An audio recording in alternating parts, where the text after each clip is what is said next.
الحمد لله رب العالمين، والصلاة والسلام على رسول الله صلى الله عليه وسلم.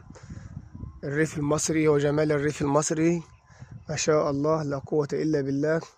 مع اقتراب نهاية يوم الجمعة، ادي الغروب، الشمس في الريف المصري ما شاء الله. طبعا ديت محصول القمح، بقاله اسبوعين دلوقتي في الارض. حاجة ما شاء الله، حاجة بفضل الله.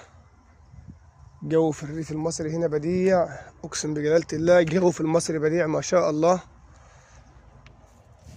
كل سنة وانتم طيبين جميعا، كل سنة وانتم طيبين. بعد غد ان شاء الله اول ايام شهر رجب، اكثروا فيه من الصيام ومن الطاعات. هذا الشهر الكريم المحرم، المعصية فيه مضاعفة، المعصية فيه مضاعفة، والحسنة فيها مضاعفة. فبالله عليكم، بالله عليكم أكثروا من الصيام في هذا الشهر الكريم، ومن الطاعات وفعل الخيرات، وصلوا الأرحام.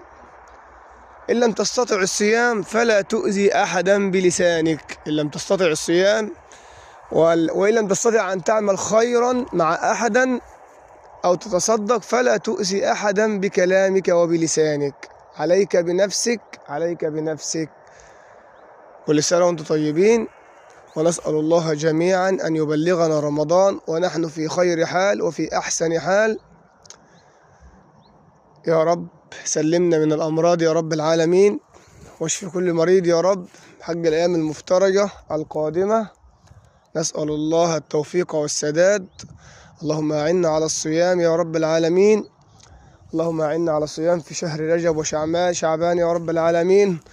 وبلغنا رمضان وتقبله منا يا رب العالمين. اللهم بلغنا رمضان يا رب، اللهم بلغنا رمضان. ومع آخر ساعة في يوم الجمعة، أسأل الله لي ولكم الراحة والطمأنينة والسكينة، وأسأل الله لي ولكم أن يعافيني وأن يعافيكم من كل مكروه ومن كل شر ومن كل سوء ومن كل هم يا رب العالمين. نسأل الله رب العالمين أن يحفظ بلاد المسلمين في كل مكان، وأن يحفظ أهل غزة وأهل السودان يا رب العالمين، وأن يحفظ المسلمين في كل بقاع الأرض. نسأل الله أن يتقبل منا ومنكم. نسأل الله العظيم رب العرش العظيم أن يحفظ بلاد المسلمين، وأن يحفظ مصر يا رب العالمين. اللهم احفظ مصر من كيد الكائدين ومن شر الظالمين يا رب العالمين. اللهم احفظ مصر من الفتن ما ظهر منها وما بطن يا رب العالمين. اللهم اغفر للمسلمين والمسلمات الأحياء منهم والأموات.